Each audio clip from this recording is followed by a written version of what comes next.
It's another brief moment in time. We get to see the change on the timelines. We're shifting, twisted bits of technology, shifting, lifting up the little bits of reality. While the quick trips through the space-time, we're surely a randomly sparking the photons around me.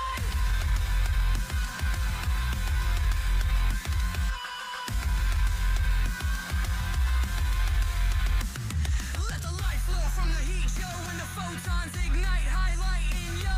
Then you'll know it's that time when we force a change in our mind's eye. Ho ho! A little bit Linux with something in us. It's almost like we something else, autonomous, or maybe perhaps it's that missing piece you need. Perhaps it's that simple message you're searching. Perhaps it's just a different time framing. Us people match the fake show in the mainframe. Getting excited, so are the photons. Don't laminate so we can change the coupon. Let me raise the hash rate, submit the coupon fake, and replace the rate with our major bags. Crypto technology, like cryptographic money and hashing your life into a set of QRs. It doesn't matter, 'cause this was 3D change perspective. Play! I go to the show. Welcome to the show. Welcome to the show.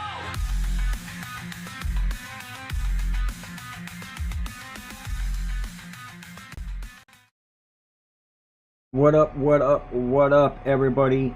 It is me, 3D, here to hopefully change your mind and change your perspective on ads, specifically spending money on ads is actually proof of propaganda.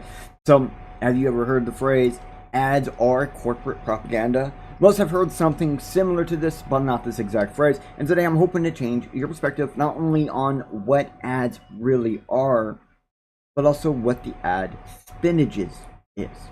Like, sure, we could say ad Spendages is the amount spent on ads, the most amount of spent, or the least amount. But what was going to be why traditional ads? Like why was traditional ad systems or word of mouth superior to now or targeted ad systems? But that ended up not being able to be like you can distinctly define why target ads don't work and why traditional ads don't work. You can also target exactly why target. You can also say the exact reasons why target ads do work, why traditional ads do work. You cannot definitively say why one works more than the other. We have a lot of data to show you that one does work more than the other. But I also have a lot of information to show you the backside of why one works more than the other. Because one is more of true propaganda of business, corporate propaganda, while the other one is more of true propaganda to the name, communist propaganda. And before we get into all of that, I do want to thank The Organized for teaming up with Bitcoin Live, Digital Broadcasting DB, because, well, Bitcoin Live and DB and The Organized are a perilous combo. And I see new heights for both organizations. Now, if you haven't checked out any of The Organized early morning broadcasts for their stacks or other topics, because they seem to be taking off with every day, find them on X, Twitter, and the other social media platforms, like where you've seen this right now, whatever platform you're viewing this at. Now, before I go any further, I do want to thank today's sponsor, Shield Folio. Now, I am doing most of today without a preview, so if at any point in time starts sounding confusing or I seem to fumble over myself, I do apologize. So I want to thank Shield Folio for sponsoring today's episode from within the Quantum Bennett, as well as the Bitcoin Live TV network. Now, if you haven't seen Shield Folio, well, they're like a little black book that are made from stone paper. So they're fade resistant, tear resistant, and even water resistant. So you know the info and secrets you store in your Shield Folio will last and survive whatever you throw at it. I personally own a Shield Folio, and I use it for website info, contacts, crypto keys, among other things. So these little black books are pocket size and ready to be by your side regardless of the adventure you have in real life or online. Now, the best thing I basically use this for is anything I don't want to store on my computer, I want to store off my computer, I really use this for. Now they have other things on their website and stuff that allow you to take this technology a bit further, but if you see this big QR right here in the middle of the screen, also in the bottom of the screen throughout the entire episode, you'll see this little QR. I don't know exactly where it's at. It's one of these around me, and well, basically you can scan that at any point in time, go to the website and make some purchases, and then use the code Bitcoin Live 20, get 20% off your purchase today. All right, thank you again, Shieldfolio, for sponsoring us. Now, before we go any further, I gotta get in with the roll-ins because we're about to roll in.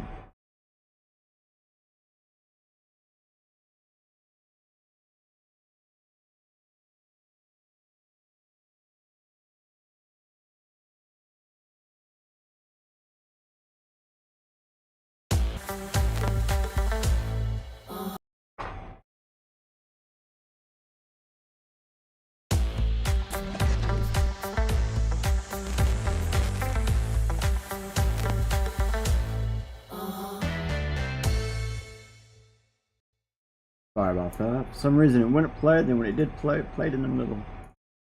Alrighty then. Welcome everybody. Hello again. Scan that code throughout today's episode and use that code to get 20% off today. We're gonna drop and get the right one. We're gonna drop this one. Alright. Get rid of the preview. Let's try this again. So as you can see, we have chat up and ready to go.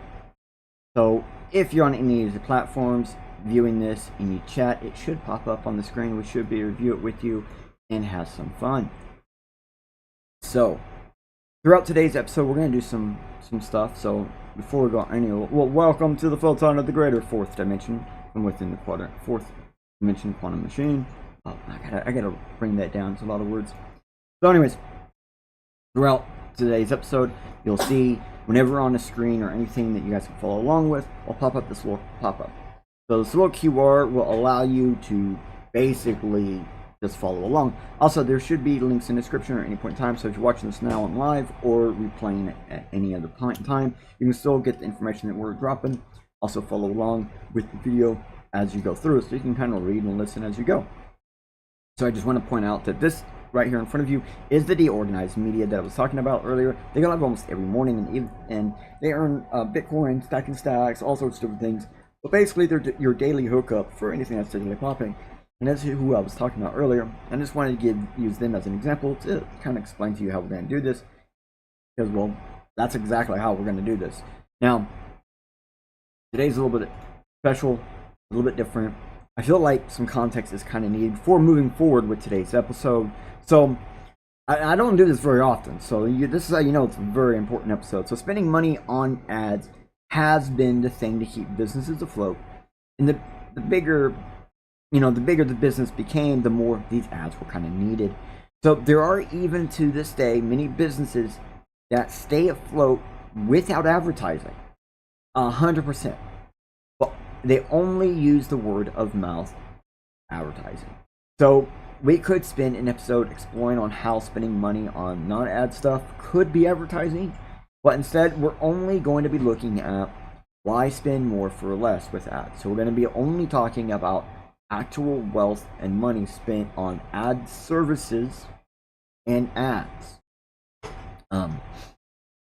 So when looking into like traditional advertising versus targeted advertising versus new age advertising, I can't believe that there's actually a new age advertising now. But the biggest trend changes were around times of political voting. Now, this is one of the big things I want to be able to prove to you. But at the same time, it's depending on what type of political office holder we're actually in office. And also the specific regions within political roles of power within, like the USA, for example, they showed this strange occurrence where certain types of political votes ended up showing the amount of money. Like we can correlate the amount of money spent on ads to specific political voting. We are going to start at looking at direct references of these political party influence on ad spendages. This is a little bit convoluted. The whole topic is somewhat convoluted, confusing, and depending on which shine of light you choose to look from, there are tons of examples of how ads actually are propaganda. But it's probably easier to show the tactics used in advertising than it is to actually show everything else. So that's why we're going with this method. Now, if I'm lucky, I can show you that ads are propaganda because ads replace art, and at one time art was used to get people in the door of a business and unprovable perspectives, but a realistic perspective. So again, I'm saying at one point in time, art was actually used to get people in the door. It's an unprovable perspective, but if you go back and you look, it's a very realistic perspective. Especially original ads, mostly were just art.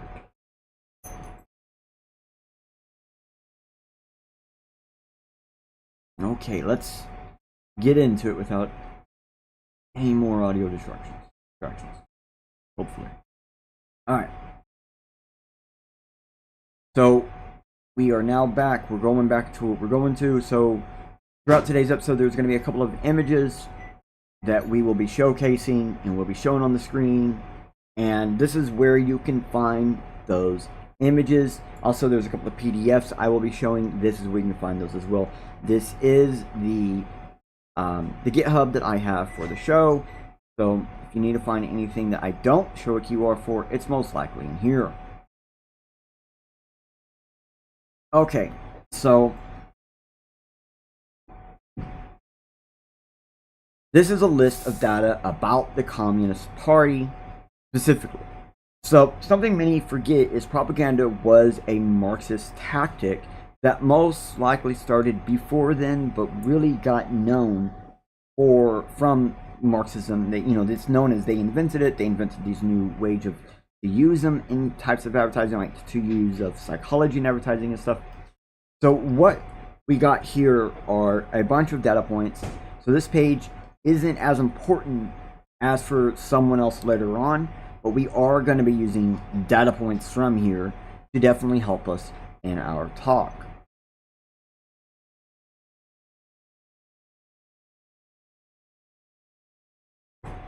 So we need to go into this one. So this is the Wikipedia for communist propaganda. Coming in here, it kind of explains a lot of stuff pretty quickly. So communist propaganda is the artistic and social promotion of ideology of communism, communist worldwide, communist society, and the interests of the communist movement. So it doesn't even have to be communism directly. So socialism, certain types of ideologies, they are considered communist movement thoughts or communist type views. And so propaganda of communist propaganda comes from all of that, not just one specific or only definitively. So while it tends to carry a negative connotation in the Western world, the term propaganda broadly refers to any publication or campaign aimed at promoting a cause and was or is used for official purposes by most communist-oriented governments. We could rephrase that to is or was used official purposes by governments. The term may also refer to political parties' opponents' campaigns. So that's where it was really commonly used in Marxism, was to force a bunch of people into communism, like trick people into the ideals of communism, and to then also basically make people not like the opponents of the Communist Party.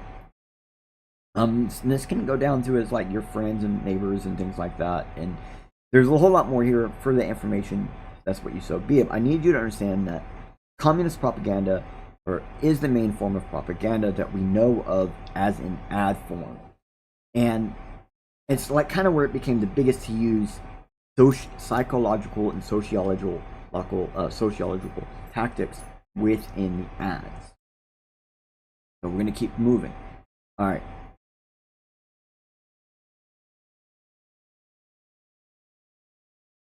So this page right here is an has a bunch of interactive objects inside of it, and so we're gonna specifically click down into one of these. So this will be from like our direct reference example data about electoral office votes for communist members, because when looking at the sentiment in a country, whom they vote to run their country, state, or local offices will show much about them, about the voters. So even if someone says they are about one political alignment, the way they vote tells more information about that individual. So, or in this case, a sentiment of a country. So if a country is a more communist country, you would think that there would be a natural reduction of ad spendages. But if you remember that communists naturally used propaganda in ads, well, because it's mostly a form of ad, then you'll realize that ad spendages actually goes up whenever communism is at the reign of a country. So I can't prove this 100% fact, because of some ads will always exist in some form. Communists did target advertising. They targeted specific groups, people's, situations, events. They did targeting advertising, and that is directly rooted in communism, which is why it made a resurgence during the digital realm. So let's look at some of this related info on the site. So we're going to go to this one right here, which is votes for the communist candidates by county over the years, and then it's an interactive map. So we sit here, we can go through the different electoral years between the times designated 1924 to 1946, and we can look at all the different votes across the thing. So I went through here and did that for a bunch of stuff. I'm hoping to get it to load so we can just show you guys some of the stuff. It does take a bit to actually load the map, so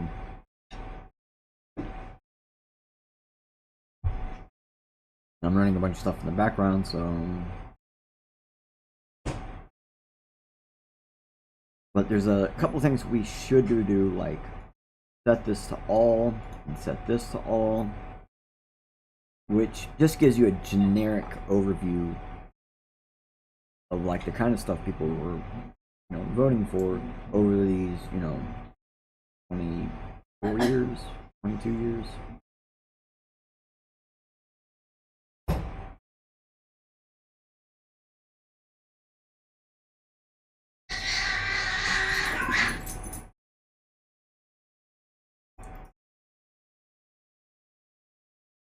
So this is what the map is showing. This is everything that's going on. And as you can see, there was quite a bit of communism in those 20 years. And it does fluctuate quite a bit where they're at, all these different things. Now, one thing I did like about this, it shows you a bunch of different things you can do, like the strongholds, where were they most voted for, and things like that. So there's definitely more here for you to view if you want to come back. Again, I'll give you this link so you can find this this map. There's more here too. So now we're going to go to a PDF file, or PD file. PDF has file in the name. No, so we're going to go to this portable document. So when looking at this, we see the recorded votes from when one of those communist tracker maps. Sidebar. Hate that crap. So basically, this just shows you the year, how many communist votes, and the spendages made. This gets it all in easier to read information. And as you can see, there is specifically in this data set media versus non-media ad spend, and it's really important here because the only non-media ad spend is propaganda. It's direct propaganda. And at one time, America used to track propaganda ad versus media ad. And a media ad is considered anything used for corporations to spread corporate information across news, magazines, radio, TV. So newsprint, or physical print, or media print, or TV print, radio print. And then we take those, when you get two different outputs on the bottom. So the one below, the one that's almost at the very bottom, is votes over ad spend total. That's literally a number of, that's just those two divided. So I got this, hold on a second, I got notes, let me look at my notes. So what we're looking at the bottom of the first, at the bottom or the first of the top bottom number is the difference of total ad spendages to communist votes that year. The very bottom number is the percentage of the difference in spendage compared to the votes. So the top number is like a line defining number. It's a baseline defining information. And so the closer that number is to 0, the less potential influence there was from the Communist Party that year. So the very bottom difference percentage shows the basic percentage of actual influence that is based on the difference of votes to the ad budget. So the larger percentage, the bigger the percentage is on the very bottom, the more influence those votes that were in there actually had on their targeted party members. So it's like, okay, so for example, 1922, it's got 1.2 total votes, right? So its amount of influence was not very large, but its percentage of influence was half, at least, just about half of all the ad spend was actually on propaganda that year. 1924, we see there's a 33 vote baseline, but only 1.58% was influence. So at this point, we do have to point out one really big thing here. I have a thing that says special note. I have to note that the very first different percentage should be correct, that 41.48%. But similar to how we have missing data in 1944, which if I scroll over there, you see there's missing data. We do not have missing data here, okay? It's most likely because it's the very first object. There could be some influence that nearly 42%, but I'm considering the idea that the percentage of influence for 1922 is most definitely noticeable larger amount than the years following combined in this graph. We just don't know exactly how much. We just know it's definitely more. So as we keep going through this, as we go to the right, you see as we get closer and closer to like 1930, there is major jumps in the amount of influence, but yet the baseline doesn't really change a whole lot. It jumps around. In then 1932, you have a major difference with the least amount of percentage, and then that percentage of least amount is slowly climbing up while that baseline is slowly going back down. And so we see this major influence where there is sometimes a large, vast amount of influence and not a whole lot of people listening. And then sometimes there's not a whole lot of influence, but a ton of people listening. But these years between 1930 and 1942, they kind of have this least amount of people listening and least amount of influence.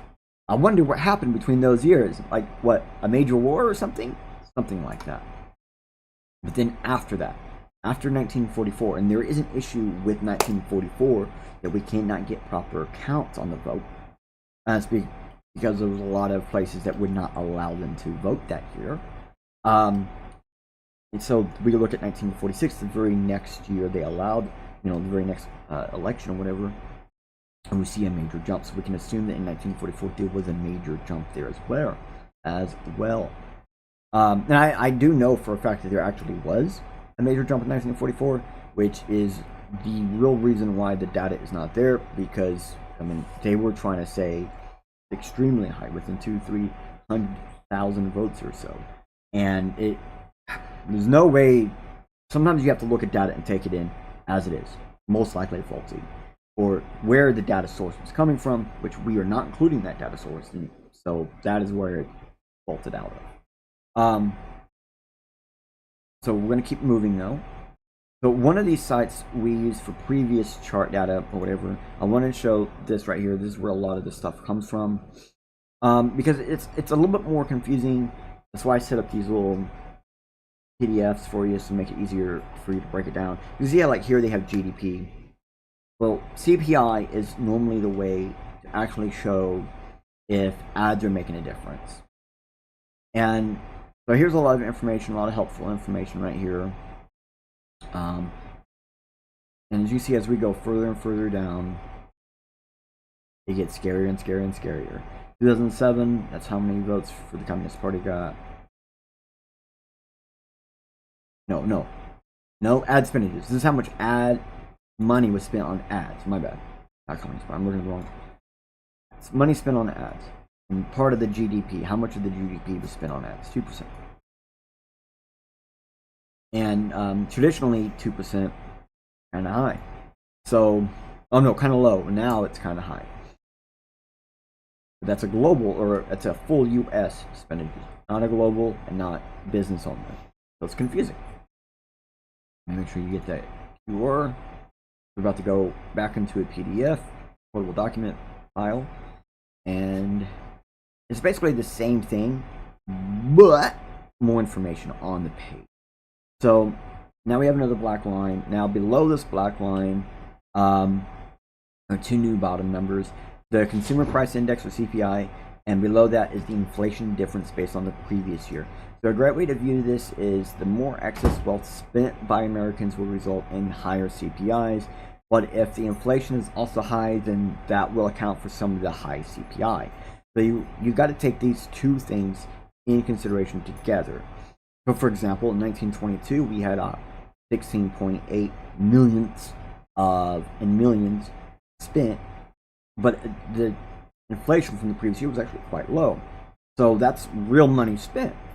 Versus 1924, they had higher CPI, but they actually had a little bit of inflation, so it was actually less money spent. And that trend continues, where there's technically less money spent, even though the CPI went up. And then CPI goes down, that also inflation went down, which means people were recovering. And then we see CPI going down, but inflation went down further, which means more money is technically being spent, but it looks less because it has less. It's got more purchasing power. So you're physically spending less, and usually you're saving. And that keeps happening in 1932, where they're saving some more. Now they're no longer saving money in 1934. Now they're passively spending a lot of money. Not really, like they're spending to have their things. They've actually spent less money. They had less purchasing power. And in 1936, we see that it goes to 1390 CPI at 1%. So it's had more, so they actually have less spending power, and then down to 2%. So they're still not quite back to 1932 power. And then we see it going up and up and up, getting worse and worse and worse. And so in 1946, that really important year where we had that big major bump, that 8% of influence is a large amount of influence. It's actually almost the same as the influence of inflation that same year, which means the amount of actual CPI money spent is extremely low. So anytime we see the spendage of ad technically high, but inflation is high and the CPI doesn't matter, well, if we include the concept of what's the difference between that, for example, 17 at 1.6, this 19 at 8.5, well, we're looking closer to like 11 or 12 CPI in reality. 11, 12 million isn't a whole lot compared to what could have been 19 million.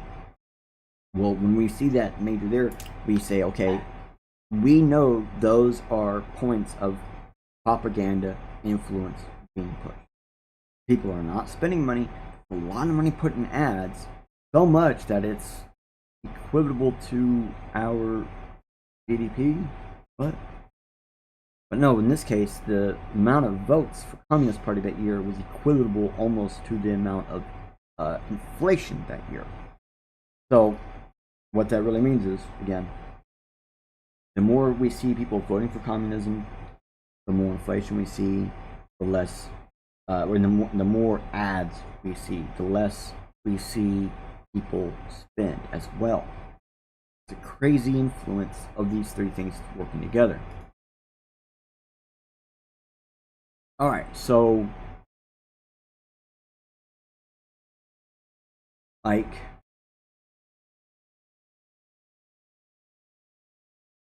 this is where the CPI data came from. You may want to pull this up on your end a couple hours later after show or something like this, just for you later. A lot of information. There's a lot more here than we actually went over. But definitely there for you to come back and view. Okay. So in this right here, I think the image of the ad is kind of more telling than anything else. That ads are a form of propaganda.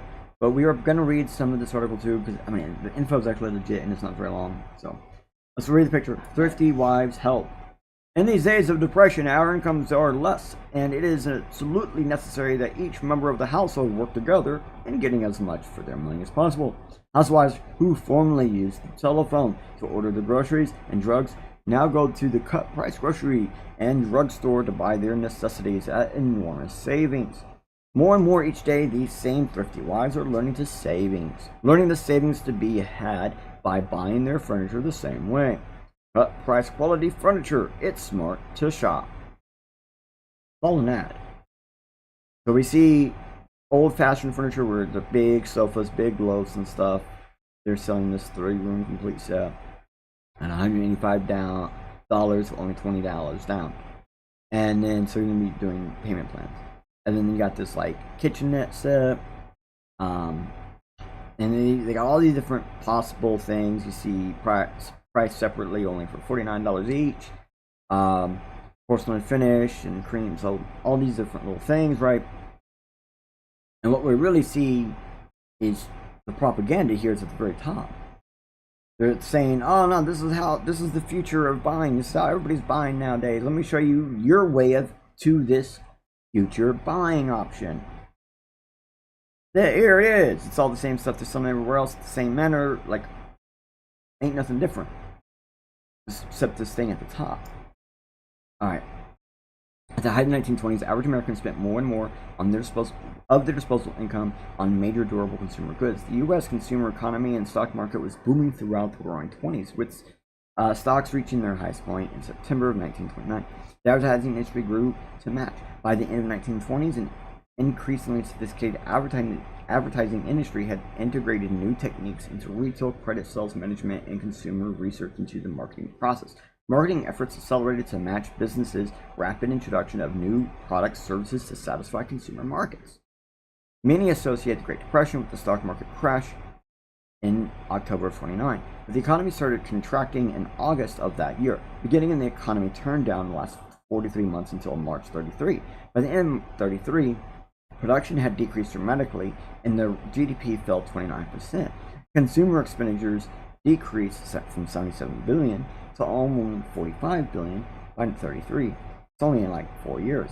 Buying on credit or using installment plans had been normalized in the 1920s, but the market crash in October of 29 resulted in a sharp drop of the number of consumer purchasing on credit and by 1930. So while households focused on paying off their existing debts, advertising spent, which had reached new heights of $2 billion by that 29, plummeted to $1.3 billion. Automotive department store, dime stores, and malls mall order ad sales declined dramatically by 1930.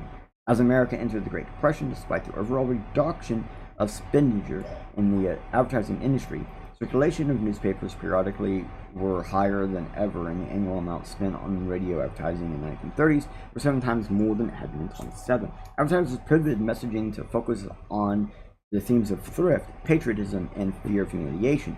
All of that is propaganda. Like, advertising thrift, patriotism, and fear of humiliation is all propaganda.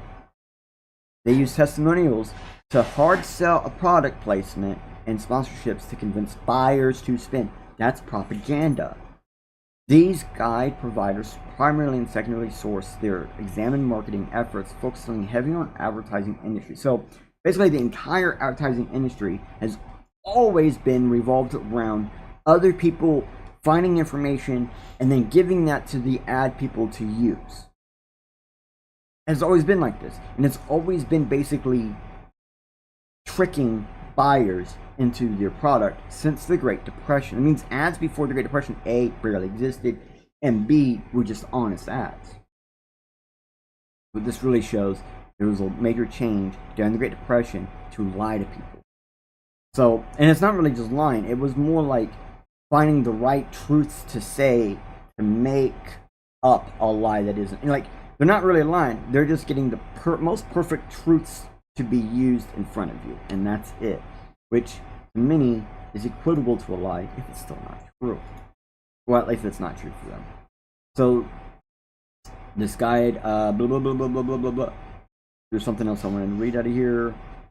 So I wanted to point out that it says here, during Hoover's presidency, ending with Franklin Roosevelt's inauguration, examples of advertising campaigns, government regulations, and marketing agencies all are included, along with resources for further research. The reason why I want to point that out is Franklin D. Roosevelt, FDR, he did a lot of great change for this country to get us out of the Depression, get us out of all that. But no one ever really talks about Hoover in presidency. Now, when I was a kid, I did hear a lot of terrible things about Herbert Hoover. Lots of teachers talked negatively about him. And when I started looking into this topic, it made sense. He actually pushed and allowed for a lot of laws to be pushed that basically allowed communism in the ad system. And also allowed advertisers to have more lying ability without lying yet. I mean, they're lying by default, not actually lying. Eventually, it'd get to a point where they'd be allowed to lie. Eventually. So, we're going to go into the next one.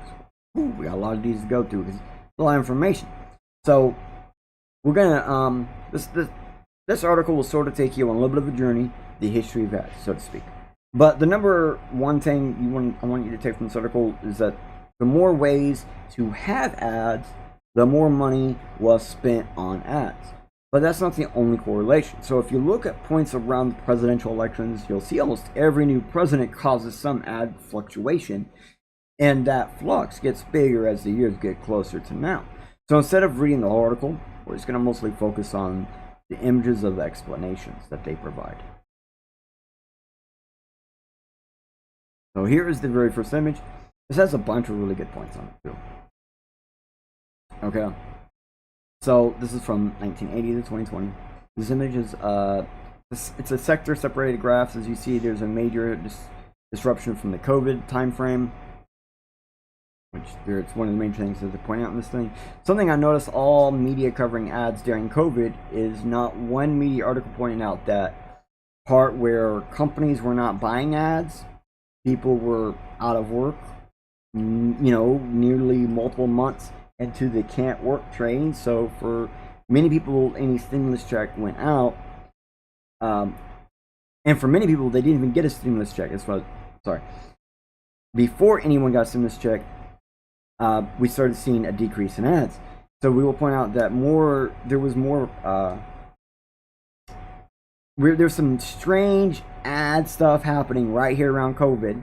And to be honest, if you look at the ad sellers, they had already lost revenue months and months before China even announced anything in China. So before the flu outbreak, just when they were announcing that there was a possible leak, the possible leak happened near the end of November or the beginning of December in 2019, by the way. Like, that's when we started seeing in China media about it. Which means that's not when it actually happened, that's when they started telling their people about it.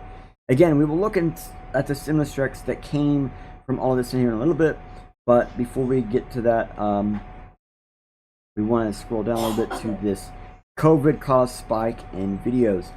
So in this next section on the right, you'll see it has two distinct graphs, one showing that the adults were watching as much TV, the red, as the blue.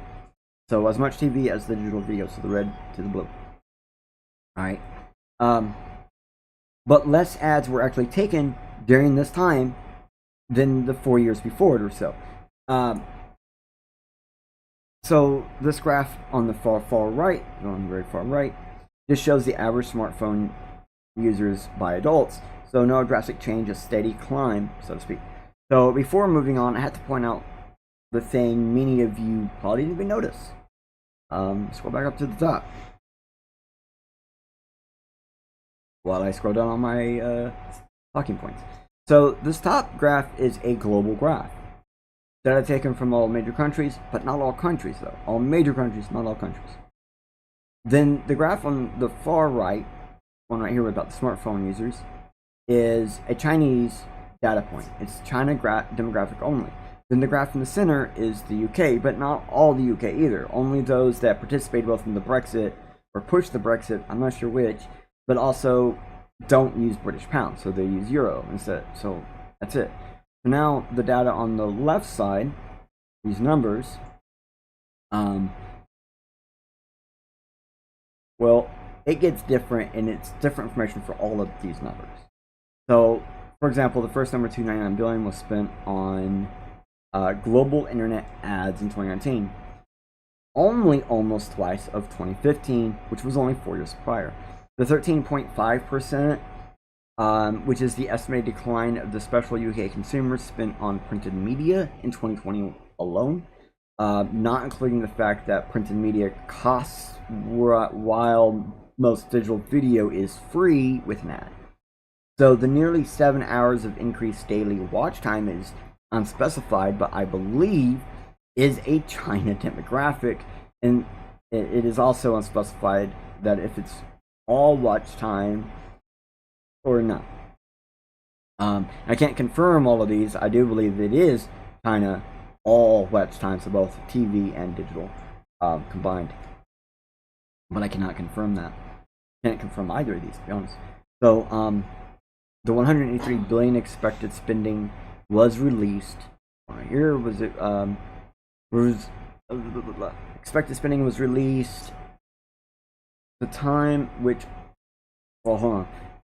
Okay, it was released. It was okay. That 183 billion expected earn was released the same year they expected this spending to increase on, which didn't happen, by the way, until after the stimulus checks went out, which is really sus. Almost like they knew something was going to happen, i.e. the stimulus checks, at the time of this graph, or the time they made this graph. So the 53% increase in global ads didn't happen until after the stimulus checks, and at the time of writing this graph was published, and the ad spends were already over 50% down. So going up another 50% increase would only make the ads about 25% down from the year prior. So it would still be lower than the prior year. So let's point out the years on the bottom of this graph. If we see the TV, television, yep, and print media were already declining as far back as 2007. Yep, right, all the way back down to here. And the biggest decline in 2016, and so in 2019 there was a plateau being formed by search result ads, which we see the little big blue line, and because they reached their limit by 2018, when did targeted ads release? Oh yeah, 2016 to 2018. Now looking back at the 53% expected increase, you would most likely be from target ads online. At this point, you should be seeing that A, old-fashioned ads were cheaper because one, they kind of worked but kind of didn't, so people only spent on what made a return. And then two, for A, ads were already declining in general, and online had actually reached a plateau, so it had almost no impact considerably to old-fashioned ads or in real-life ads, which had more hand-placed ad read type ads. So the other thing you should be seeing, which is B, online ads cost more because one, they are less effective at this, as this graph kind of hints at, and it shows that there was even a plateau before the COVID thing, and almost all those ads were before the COVID, and almost all ads were in decline except social media and search queries, which by this time, one could argue that the search and social media platform companies were already infected by communism as far back as 2014, provably by 2018. But traditional parents have money. Okay, whoa.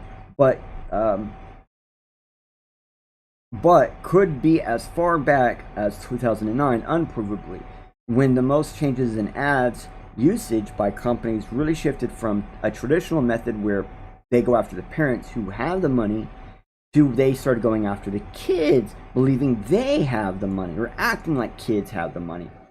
But also communism perspective started being allowed in ad again by also something to do with the US government pushed laws in 2008 to 2014 that allows companies to basically lie as long as they have a disclaimer somewhere in the ad or online.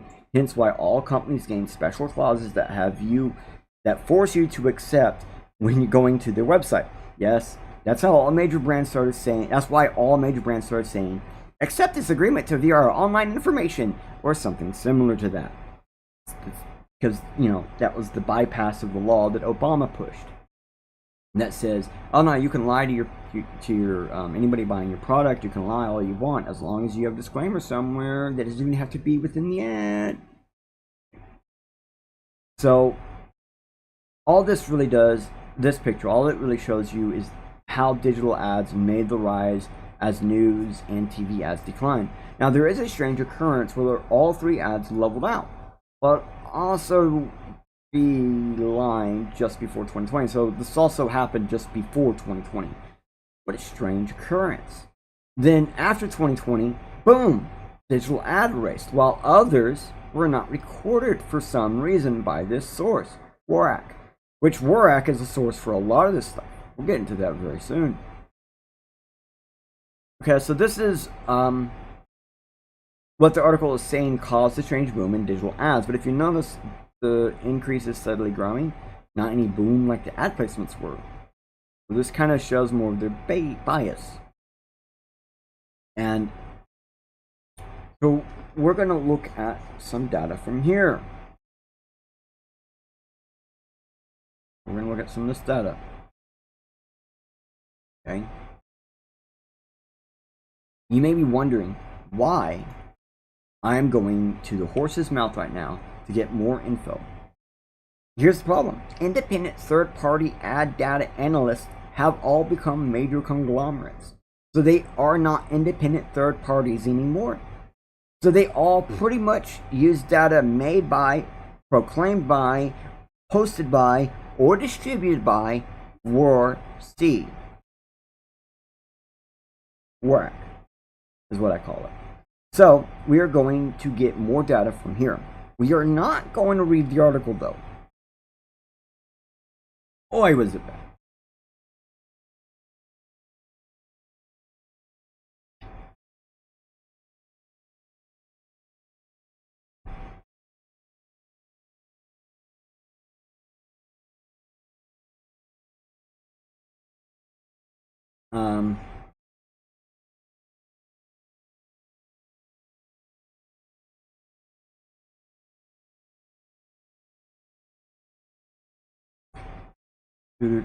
Okay, so one of my talking points is in the wrong spot, so my apologies for that. The global year-to-year change, 5% in US dollars. Okay, so this has some notes at the bottom I think are really important. It's because it basically says that this includes self-made discounts. Make sure you guys have the link. And non-self-made discounts, agency commissions, and does not include production costs. Sounds like this is basically just the profit from ads then. It also says online display does indeed include social media and online video, which both are also listed on here. So online display shouldn't even be on this list because it wouldn't have enough data to make lists otherwise. So the dark blue is before COVID. The bright blue is technically during COVID because this image was made or published at the start of COVID in 2020. Just the fact that this was made before May 2020, released May of 2020, and the data is all about all of 2020, as if it already happened. Here is media basically lying without lying. What does the data show though? Well, anything that costs money to view was in decline, and anything that was free to view had growth before COVID. Then at COVID, anything that cost any extra amount of money heavily declined and damn near disappeared. It's almost as if people didn't have money for those things. So companies didn't spend money on ads for those things or those ad sectors. Really, this shows companies knew what to spend their ad dollars on before the start of COVID. That's really important. Now, is it this image?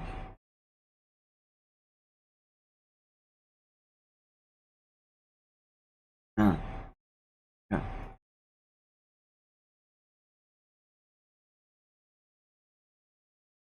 But look at this. The dates on the bottom: 2019, 2020, 2020, 2020, 2020, 2020, 21, 21, 20. Full year 2019. The 4 quarters of 2020, then the full year of 2020. The 4 quarters of 2021, the 4 year of 2021. And it does say revenue growth forecast.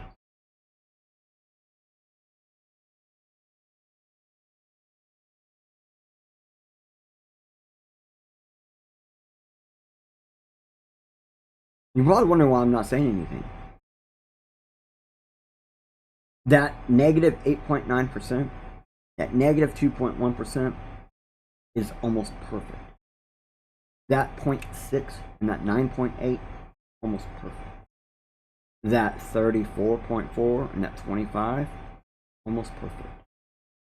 They knew, Warrack knew in May of 2020 almost exactly how much money was not going to be spent on ads. Almost as if that money had already been not spent on ads, and they were simply showing how much money people were not receiving. It's none of this image makes sense. This whole thing is propaganda. Same thing with this image. 100% propaganda. It even says data indexed to January 2020. January 2020 is not even on here. None of the data indexed is even on here. This is 100% a lie. Nothing about this image is truth. This entire image is false. It's made by Flywheel Digital, who is in part Hyundai Warrack Data, which is the distributor of the data.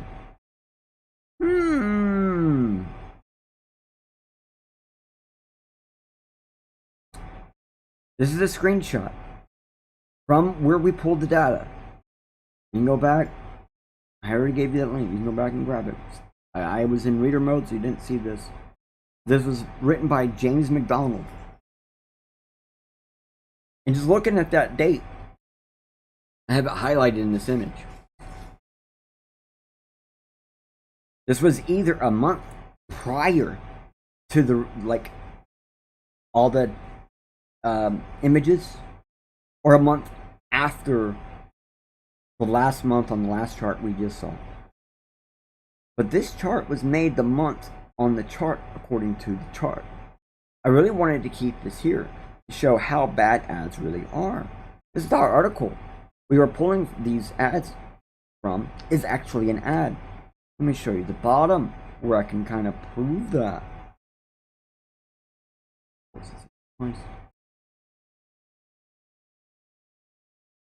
Oh, okay, yeah, I see now.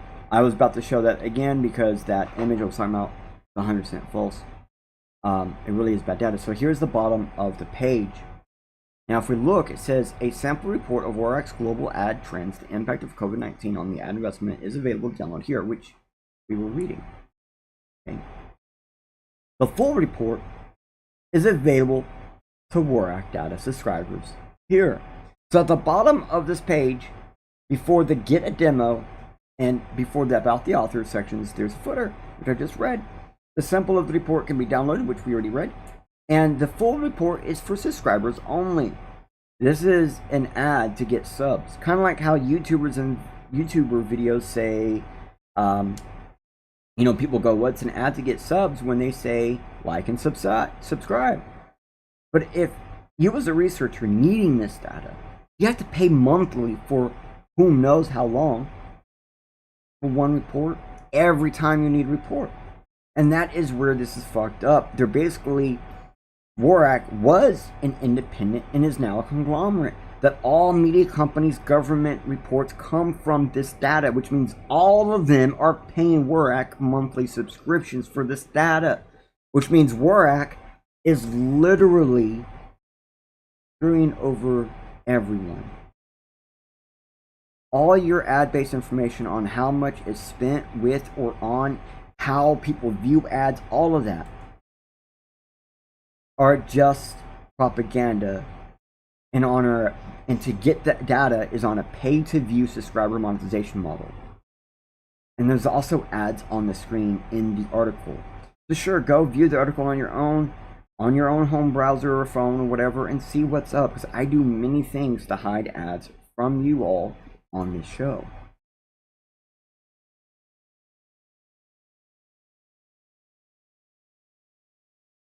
Alright, so this is one of the images that I actually found important. So why am I showing this? Ads are always paired beside CPI and inflation, because this place does it but this does it with GDP. We did see some non-government docs use other GDP instead of CPI.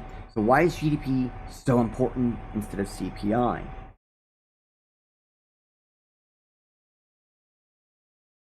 GDP is a global factor, not a US factor. That's why some of our data is listed with CPI, as ad data should be paired with. And some is listed with GDP, which shouldn't be paired without per country CPI data.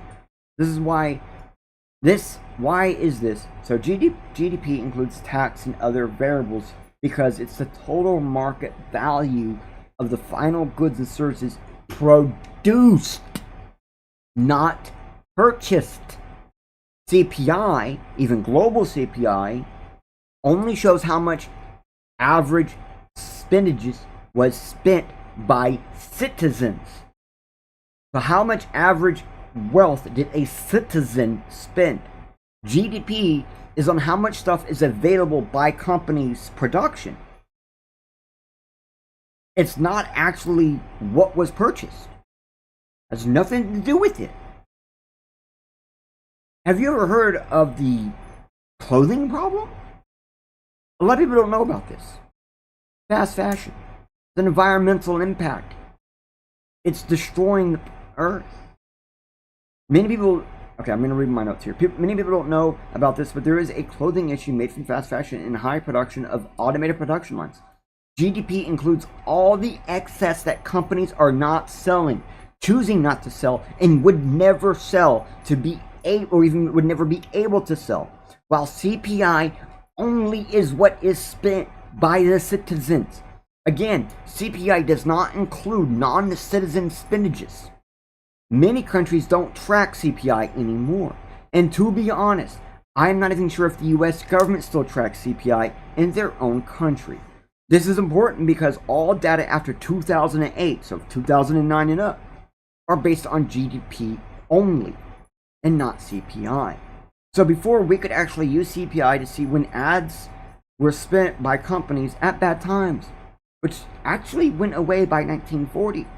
Companies pretty much knew what to spend their ad money on by 1940, and were hyper-focusing on non-media ads, which were directly government and propaganda ads. It gets harder to track after the use of GDP. This is why we started off using old data, and because it's way more reliable than actual new data.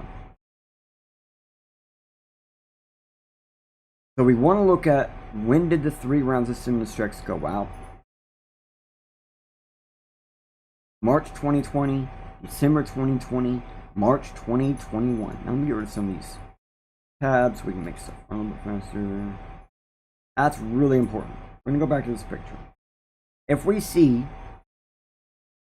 well, I have notes. Now, if we use this perspective of money, the U.S. government got free money March 2020.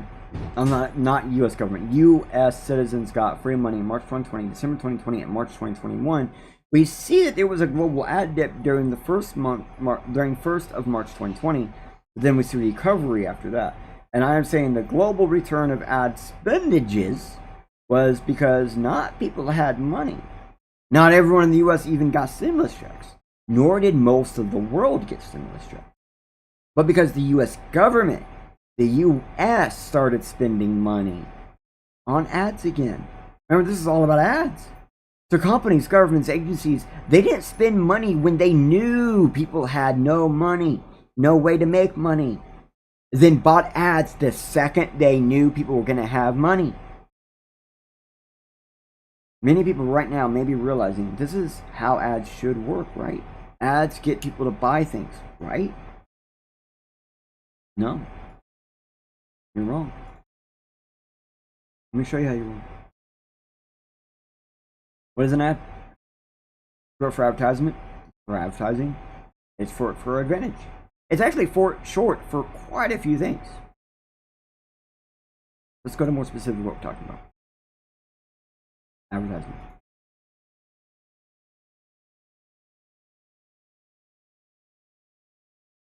A public notice. A paid notice that is published or broadcasted.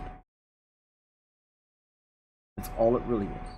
This last bit, as to attract customers or to provide information of public interest, isn't actually important. But when you look at that as an important factor, then you get why propaganda, like if they don't put this last bit in here, all ads are propaganda. All advertisements are propaganda.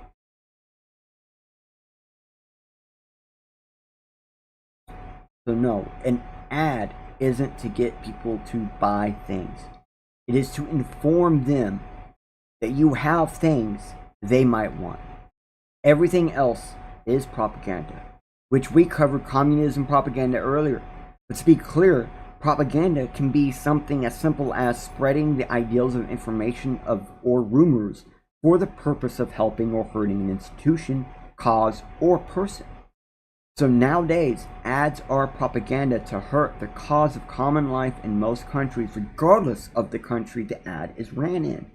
Companies produce ads, but more importantly, governments push ads and produce them. Now, so let's continue looking at the ad data to get more of this point across.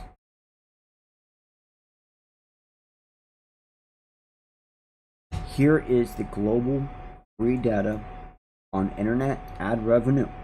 This is one thing to consider, is the cost of ads versus the profit from ads. Everyone forgets ads have profits. That's how they work.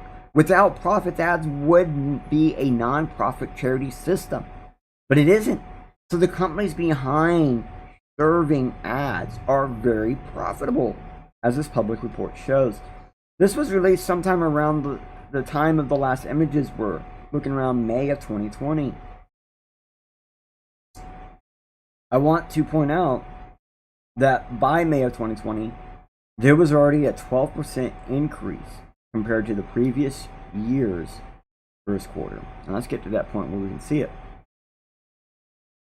This was during the COVID. Globally, ads were in extreme profits. This shows that the images we saw earlier had truthful and soothful information, and they were still basically lies. And if you don't know the difference between truthful and soothful, soothful does not stand for soothing. Sooth does not stand for soothing. Sooth is the original term of truth. It meant a truth that someone can experience upon their own without any other influence. A truth originally was agreed upon sooth. Alright. So, here's an article released in October of 2020, a bit further down in the year. Now, we're not going over this except for the image. Notice we showed ad data for these dates earlier, and there was ads spent in the US in these years like 2001, 2008, 2020. But for some reason, this image would make you think that ads were not bought, but somehow the opposite was done in 2001, 2008, and 2020. That would be impossible. This image is propaganda and only contains the top national companies buying ads, nothing more, and much less than that too. Really, this is showing that depending on whom is sitting in the seat of the President of the United States will determine if the public data of non-global ad spends will be real data or fake data. This does go back to the communism use ads But in this case, the article is the ad, not the image about ads. Again, made by Capital Vigilant. Visual Capitalist. Those are all the names of people who wrote it, edited it, and all that. So you can see where the lies came from. Now I'm going to show you some more of the same ideal. Okay.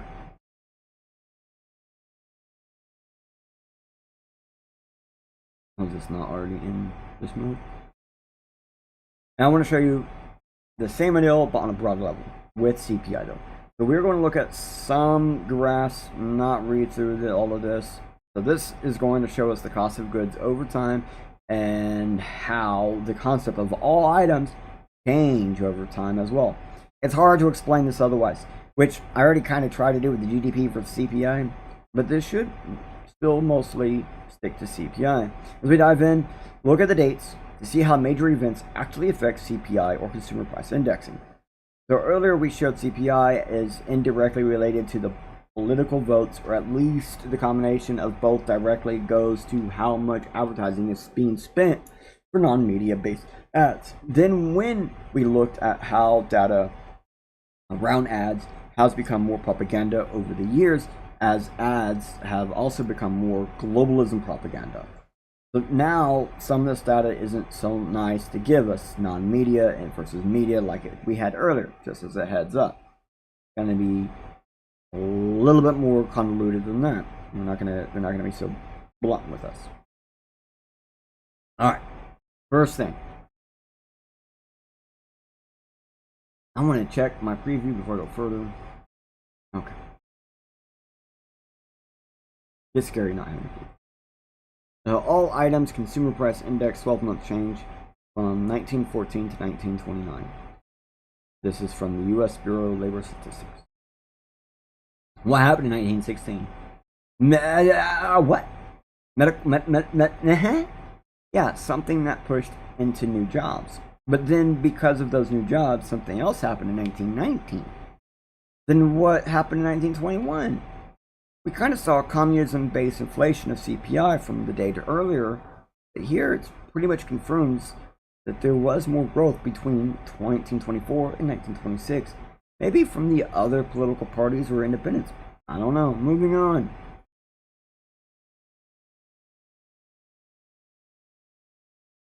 What happened in 1930 to 1933? 3-year downturn maybe? And what happened in 1941 then?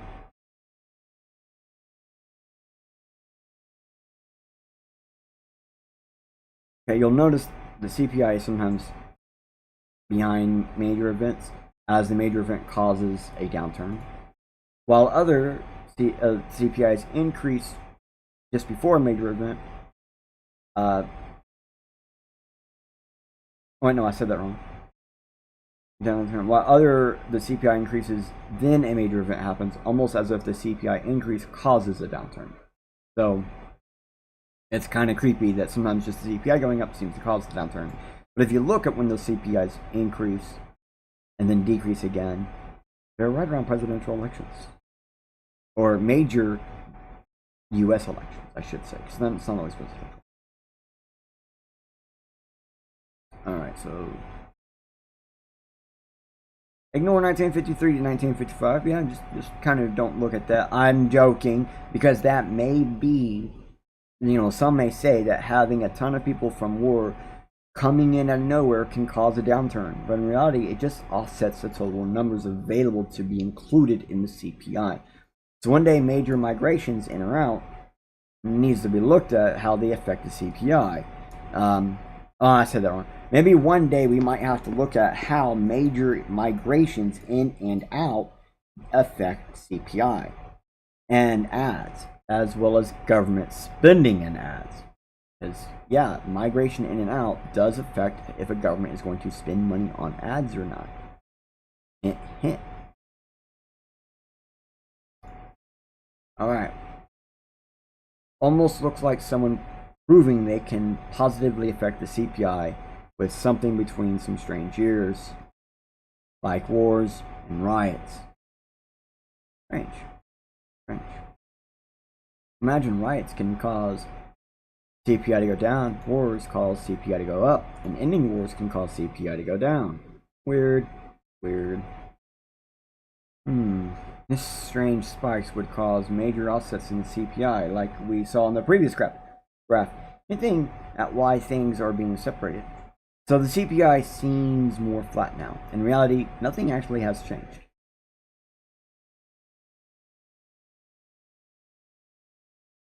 Pretty much the same years right here, but now with food separated, so those peaks we saw previously are now reappearing. Strange how much the gas and energy affects people's spending. So basically now we got more things added, and they didn't need to consider shelter and apparel ever before now, because it was always all items. That's all I will say, besides the cost of living skyrocketed between 1970 and 1980, then died in 81 to 82, and again in 82. Those are all very distinct years of things.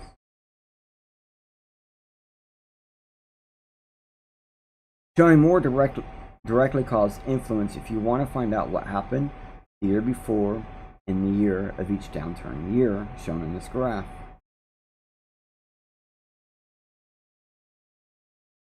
Make it make sense, they'll say. Okay, well, before 1983, tests were done to see how the government could influence citizen spending.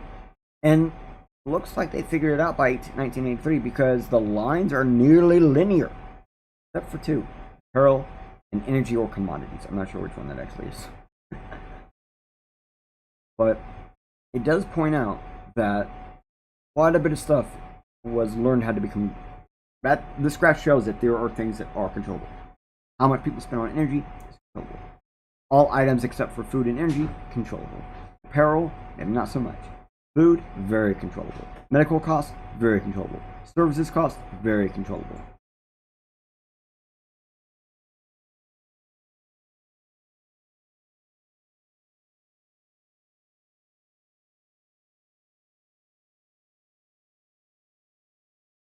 Notice all items are automatically without food and energy now. So shelter also in that list. It's on the graph, but is it a part of the list? No, shelter is now its own sector of CPI. It actually was from the last one, but it just like shows you that more directly.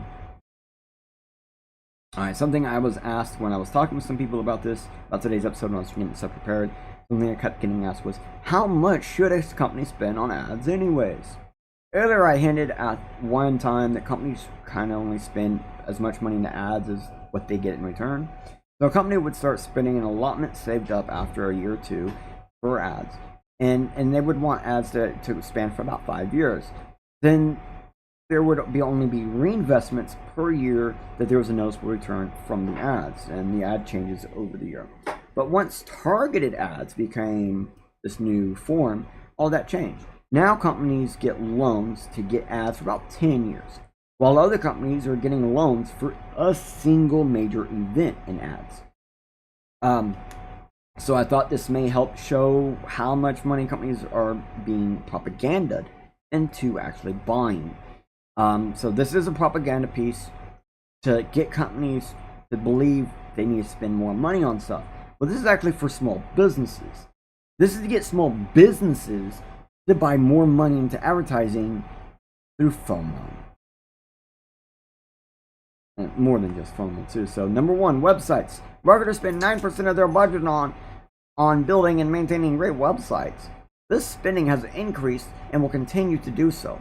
The goal of these investments is to create more personalized, responsive, meaningful user experience. No, that is not true.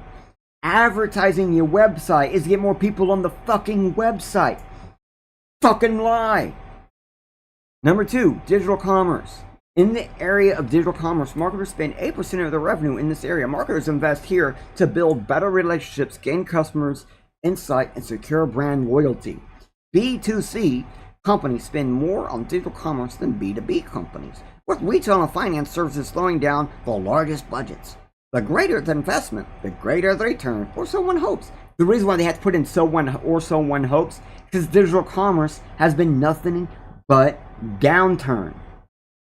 Businesses that do B2B have the hardest time staying alive because B2C takes them out. Digital commerce is bad in many ways. Many ways. People are right now thinking, well, digital commerce is me buying stuff online. Not true. A digital store allows you to buy stuff online. A digital commerce is an entire marketplace for businesses to purchase and sell only online. Online goods, stuff that doesn't even fucking exist. Nothing about digital commerce is about physical items. It's not like buying something and having it shipped to your house. It's about buying something and have it downloaded to your computer. Buying something and have it downloaded to your phone. Because it doesn't fucking exist. It's fake. It's digital. It's not real. It's not physical. People don't spend money on digital commerce to help, what does it say here? To help them with retail and financial services. No, it doesn't even say that. To build better relationships and gain customer insight and secure brand loyalty. No. Allowing people to buy digital items does not do any of that. It simply allows you to have another axis of revenue from your customers in other businesses. That's it. Digital advertising. Marketers are raising the bar on their digital ad campaigns. For one, it's getting harder on the organic content to be noticed. Paid content is more likely to reach your audience. So much that advertisers are expected to spend $300 billion on paying content by 2019, which we saw then ever happened. Second, there are many types of digital strategies like display, native, social, video, and even mobile, making it possible to find something effective and affordable. Again, digital advertising, it's targeted ads, is what they're getting at. And digital advertising has always been basically worthless. It works on very few people. It basically works on gamblers. And we know this. It's been known. Since before 2009, it's been known that online ads are not as good as non-online ads. Period. Although digital advertising is expected to grow so immensely, companies are still committed to traditional print ads. Notice that they're making a traditional print ads sound terrible. But believe it or not, it's the only thing keeping people alive. It is strange how putting billboards up, putting ads on TV, radio, and before movies, and putting them in your magazines actually gets people to buy shit. Because it's going to be related to the thing that you're looking at. You know, like digital ads, it's like anything could be put in that ad spot. Anything. And that's the problem. It's because when you're going through propaganda, you want more propaganda is better. Regardless if it's good propaganda, the proper propaganda, just more propaganda equals good. Because the way propaganda works is the more you look at it, the more you believe it, the more you trust it, the more you do it, the more it works. Ads traditionally don't work that way. Ads traditionally just inform you of stuff, and then if that's something you need, you go, oh, now I know where to get it. But you don't have that nowadays, where people don't know where to get stuff. They pretty much know where they're going to get stuff.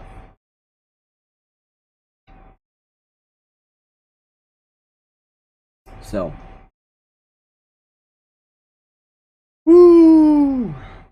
they are saying that research suggests that traditional advertising is the best.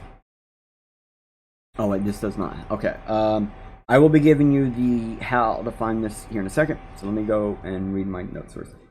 So this entire research paper says traditional advertising is best, but younger crowds are less on traditional methods like news and print media to even give them a chance. So if you read all the given results, you'll see that the cost of advertising is basically not considered here at all. Other major points to consider: most of the research was based on getting ads for paid or winnable gigs, and then looked at the demographic of people that showed up or responded. So these are skewed results and even skewed tests. Like 100% skewed. Like, the reason why it's skewed is because the way these tests were done we actually go through, I'm not going to read it all, but the way they did this is the study delves into the comparison between traditional and blah blah blah. What does it actually say how they did it?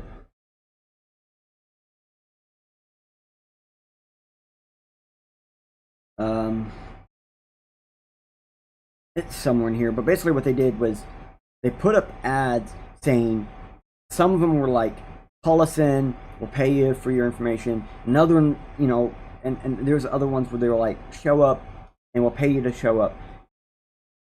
And so all the information from it is skewed because it's not real. It's not how actual ads work. You know, the ad doesn't say, call me and I'll give you $10 to buy my product that costs $15. You know, that's not how it works. And the only ads that do that we'll get into. There are ads that do kind of that, where they say, I'll give you $1 to buy this $5 item. This entire thing is pretty fucked up. So if we're going to conclusion, the comparison between traditional and digital advertising for small businesses underscores a dynamic landscape where both avenues for both offer distinct advantages. Traditional methods like TV, radio, print remain pivotal for establishing brand recognition and reaching broad audiences, particularly among older demographics. However, digital advertising, especially through social media and search ads, provides cost-effective, precision-targeted, and trackable results, offering a competitive edge. Now, one of the things they don't mention here, but it is mentioned in some of the reference source material, is that the digital ads the only reason to pay for some of these ads is that it allowed you to track the results to see if it was or was not working. In many of these references, it actually shows it was not working. And so they actually included the fact that you could see if the ad was not working as a positive reason to pay for that ad. It's still skewed. So by combining the broad reach of traditional methods with the target agencies of digital platforms, businesses can effectively enhance brand recognition. And again, even this bottom part is basically a lie. It's saying by using both, you get the best of both worlds. But if you actually go into the research of some of this, they say the complete opposite in the actual source material. So, very confusing. Everything that we're talking about is very confusing because no matter what you do, everything about the research behind this is fucking skewed and a lie. And unless you actually look at how was this done, looking at the actual, reference materials and stuff down here and actually go through and see how they did this and see how they did that, you'll never understand it. And that's the reason why it's set up like this.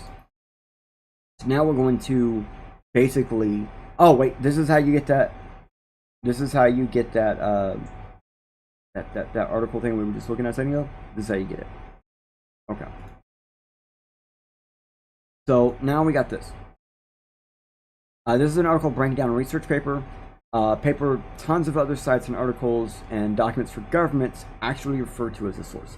So we're not looking at the direct research paper, which there is a link in here that gives you that. But the thing to notice is for a new form of ad system. This is all for a new form of ad system, paid search. So paid click lasted a couple of seconds within the digital world, so less than 5 years. And it died because the amount of money people were paid wasn't enough to survive. This paper basically states that paying people to search works better than paid click. Because if they search for a term with paid ads behind it, they get a piece of that pay. Now, the actual research doesn't reflect how paid search would be used in real world. For example, anything searched was paid for versus in real usage, not all terms will have payment behind it. In actual usage, only searches ending in purchasing an object would result in payment.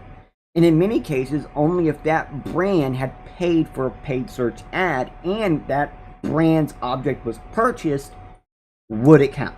And would the person get paid for it? The other thing is, in some of instances, the search page would have the brand name showing the brands to search for to get paid, and others didn't. And then there were those that required the actual purchase of the object to get paid, and some that didn't require the purchase of the object to get paid. So the research being conducted to prove the validity of new age ad systems are not in any way like how they would be used in real life. Targeted ads was done this way. Like, the research for targeted ads was similar to this. The research for paid click was similar to this. Basically, all ad research for the newest ad form since 1940 has been faked, propaganda, bullshit, and has not worked, cost companies more money provably year over year, and does less year over year provably. Okay.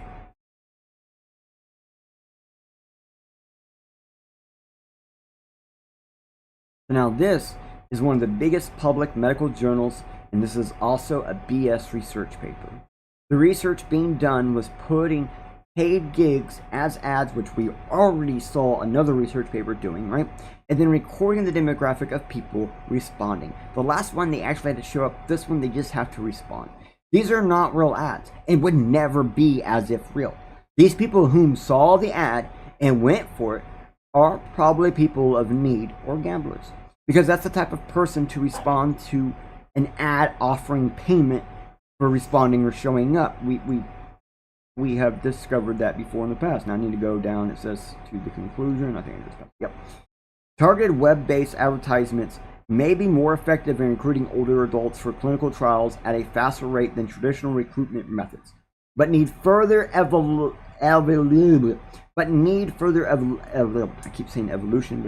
evaluation of compatible study designs, potential population bias, and cost effectiveness. Oh, so now you know the bias. Let's review the conclusion.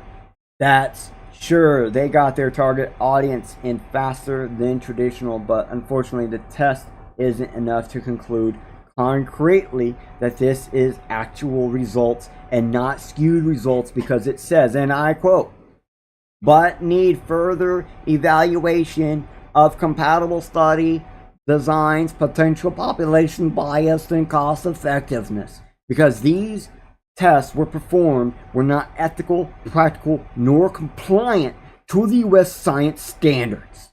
They say at the end of the study that the entirety of the study has to be reconsidered by evaluating the compatibility of the study. In other words, i.e., they are saying, we don't believe this study is replicatable in real life situations. Like, no duh. Companies are not going to spend millions per year to just pay people to show up to their store. It may be cheaper than targeted ads though, and that's the only other point I wanted you to get from this paper. According to the data on this paper and the last paper we looked at large conglomerates that spend over $500,000 a year on ads or ad items or on ads for sales, this is a paper about target web ads, the only kind of target ads at the moment. The last paper were about people paying people to just respond, was cheaper than target ads. And this paper for target ads paid people to just show up and was cheaper. Oh, sorry, I got those backwards. The one where they just had to show up was cheaper than targeted ads, and the one where it was targeted ads where they just had to respond was still cheaper than targeted ads, or cheaper than traditional ads. Honestly, target ads in many smaller companies can be done on a smaller budget. But if they saved the money instead and just got a national package at a traditional media ad firm, it would result in more sales overall for every year they did that. But compared to like every year they spent the money on targeted ads. But if that same small company just did a reward program and paid people to buy things that they are trying to sell fast, then they would save money and get more loyal customers, according to the papers we've been linking to and reviewing. When you review all of the 4 papers we've linked to and reviewed, they all come down to the same result. Just straight up paying people to buy shit you want to get rid of is more cost effective and works better to get a better loyal base than any ad system ever, because word of mouth is best.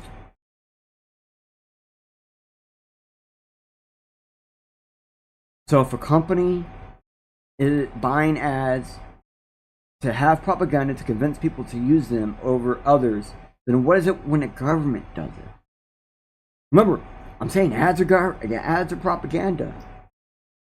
Well, believe it or not, the government and people around it, far back as 2014, agrees with that.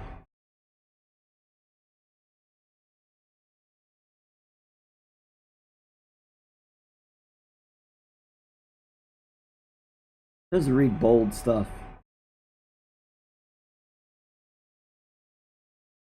And when you go through here, it's really freaking terrible. Like stuff that they're advertising for. Attempted to dissuade individuals from using marijuana. Promoted the use of social service programs, viewed as overly expensive or wasteful. They're perceived possibly misleading. Federal agency job openings. Competitions for federal contracts, the sales of surplus government property. Those last three are the only three that should be having ads. And they spend millions and millions and millions on ads. So much money is wasted on ads. Look at this. Full year 09. What is that? $1,180.2 million. 2010. $946.6 million. Millions of dollars. And this says that on advertising contracts. But we already saw it's actually more than just advertising contracts. And when you say, okay, the Department of Defense, and it breaks down to which one spent what, and we're like, Department of Education doesn't need to be buying ads at all. Department of Veteran Affairs, I can understand why they bought ads. Department of Transportation shouldn't be buying ads. Department of Defense should. Okay, they probably need to get people to join the military. Department of Health and Human Services, they do have to have some kind of ad. But I mean, like, this is more money than ads should ever be spent by the U.S. government. This is fucking insane, the amount of money they're spending. And then we've given you years about ad sales for the years that this paper is talking about. I mean, you can go back and see how that was actually directly affecting it compared to the years prior. And now this paper, this document, is set up for 2014. But I believe some of the information on here actually goes further back than that, so you have to kind of pay attention to what it says. Some of it's going to be 2013, 2012, and 2010. You know, all the way back to 2010, I believe it was. According to my notes, this one. Okay. So I just want to show you that the government spends tons of money on ads in areas that don't make sense. And according to everything happening, they're only going to be spending more money. Now, this was before Trump took office, so this is as far back as 2023, and it's for information about Biden's last year in office. So we see they actually spent more ads. They spent more money on ads than any other president ever. Did I actually pass the thing that actually said it?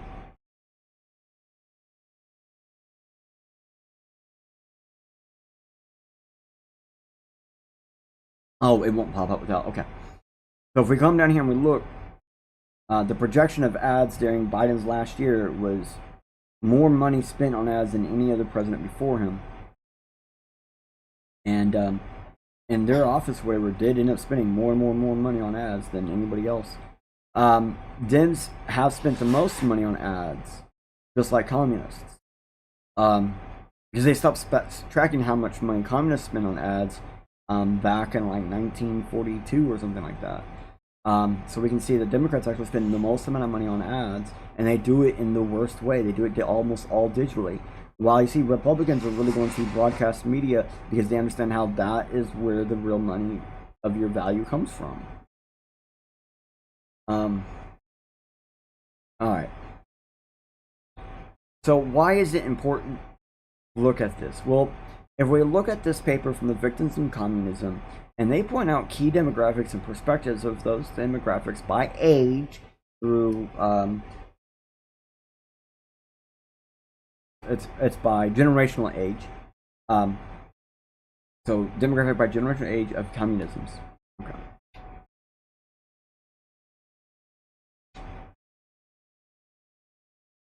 First off, this was released in 2020, and I want to give this to you guys. We're going to look at specifically something in here, one specific thing in here. Okay. Well, I guess two specific.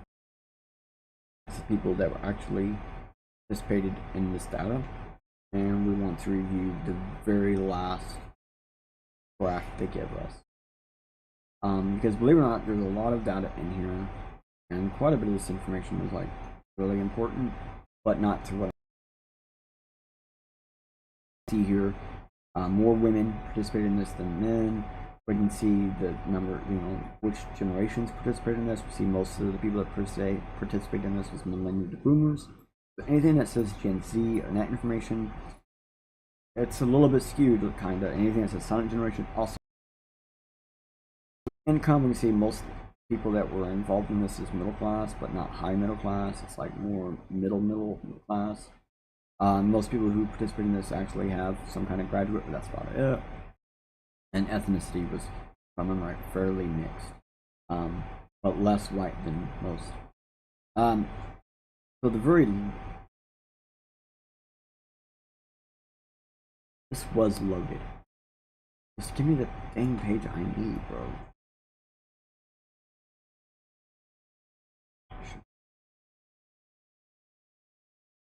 Of course I should have took a screenshot of the page. The only thing I got left to load it. Why is it not loading? And why didn't the whole thing load while I was... It's just a PDF, it's downloaded, right? Hello? So I can't really show you the data. I do have information written down. If you look at... If I could get the thing here. The age demographic that is heavily into socialism is the youth. The youngest ones take over the country in about 10 or so years. Socialism is communism, or a form of it. This means that while the people who had the worst perspective on communism and socialism did in fact have communism and socialism in ads throughout their history of ads, especially after World War I. So what do you think will happen when the age demographic that looks favorably at these things, socialism and communism, becomes in power of the US government and local city and states? The propaganda is about to become blunt and in your face instead of behind a shadowy veil like it always has been. I'm really upset that I can't get the rest of this thing to pop up. Alright, I'm just going to close it out. Look, proving that communists spend bigger on ads than any other political group could be easier than trying to just prove ads are propaganda. But to be honest, I'd rather attempt to show you the reality, than what's easy to prove. If anything, hopefully this shows you that ads are some form of propaganda, either corporate or political, but absolutely spending large sums on ads is proof that a company, entity, or government is participating in propaganda, and the amount of spendage on those ads is proof of the amount of propaganda. Sometimes all someone can do is give you the information, give you the opportunity to learn and have more to focus on, but at least now you have a footing of understanding some of this before jumping in and learning more on your own. I do want to thank you all for listening to today's episode. I know it is not the most clean-cut way of telling you and showing you and being by example, but I am hoping, if anything, this will still get some point of message across. Because even though this seems kind of dumb, blah, blah, blah, it's really important. Why is it important? Because the demographic of kids who look at this stuff positively is getting ready to control us when we have the least amount of ability to help ourselves.